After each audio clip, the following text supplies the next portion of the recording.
Well, I'll greet my friends again who have been listening and watching these videos.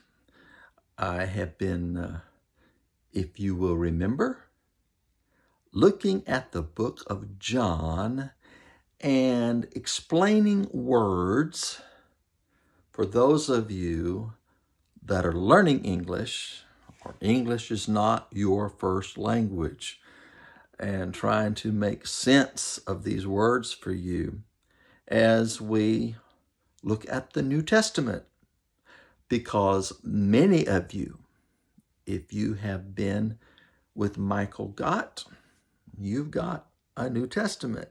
So that's what we're doing. And the book of John in that New Testament. The last time we talked, last week, I talked about how Jesus came.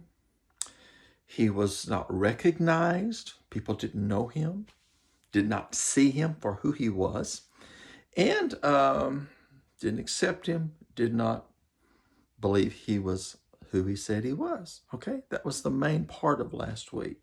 So we're moving on to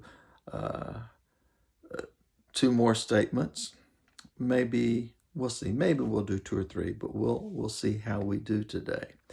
Book of John, first chapter, at the very beginning.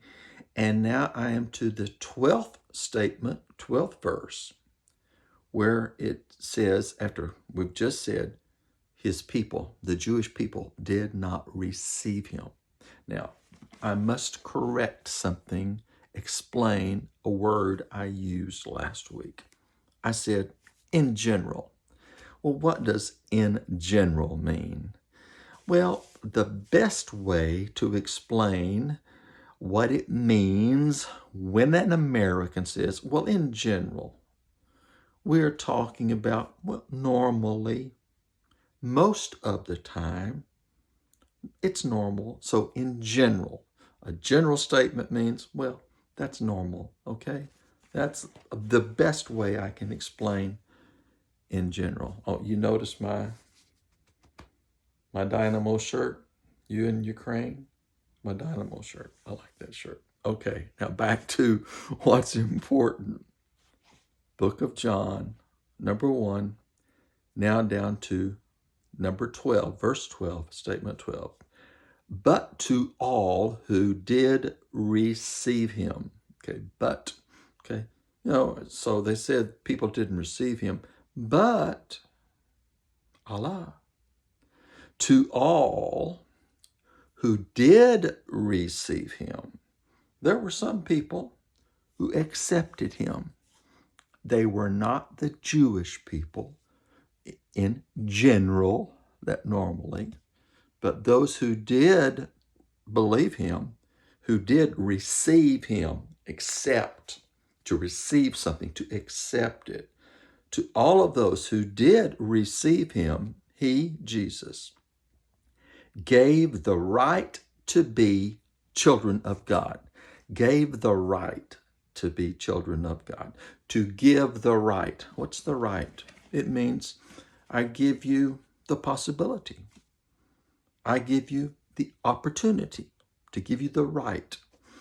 They had the possibility, the opportunity, or the right to be children of God.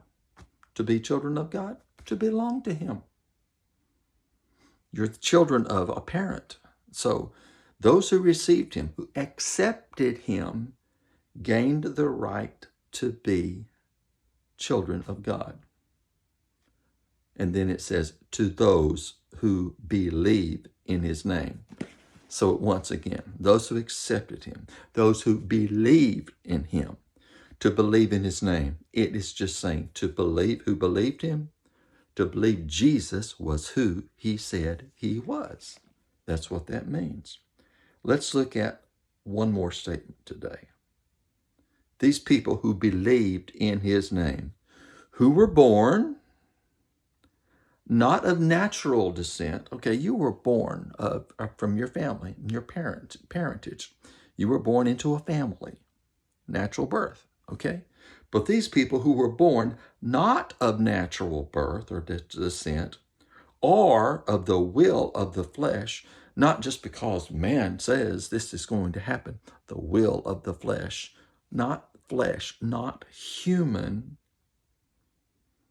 or of the will of man, not because man says you are born of God, but of God. So these people who believed him, who accepted him, who received him, gained the opportunity or the right to become children of God, to belong to him. Born not of flesh. I'm not God's child because I was born of a natural birth of flesh, not because I willed it, not because man willed it to happen, but because God willed it. God chose you. God chose them. When Jesus came, many did not accept him. Many did not receive him. His people, the Jewish people, did not, in general, receive him. But those who did believe him, those who did accept him, then had the possibility, the right to become children of God, to become his children. Not born of flesh, no, not a natural flesh birth. Not because I decided, but because God chose them. So today you can say, Lord God, I believe you. I believe Jesus is who he says he is. And God can say, you're mine. Be born as a child of mine. I accept you. By my will, you come into relationship with me.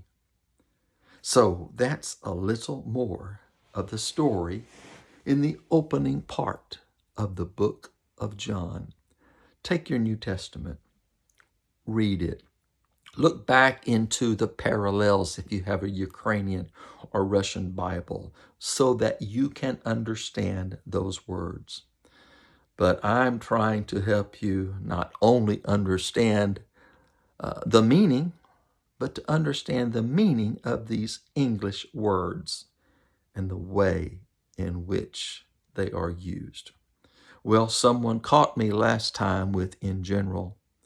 I hope if I have used a word that you do not know the meaning, that you will send me a message and say, Bobby, what do you mean? Some news for you. God willing, 6 weeks from now, we will be in Ukraine. I hope I see you then and there. God bless you today.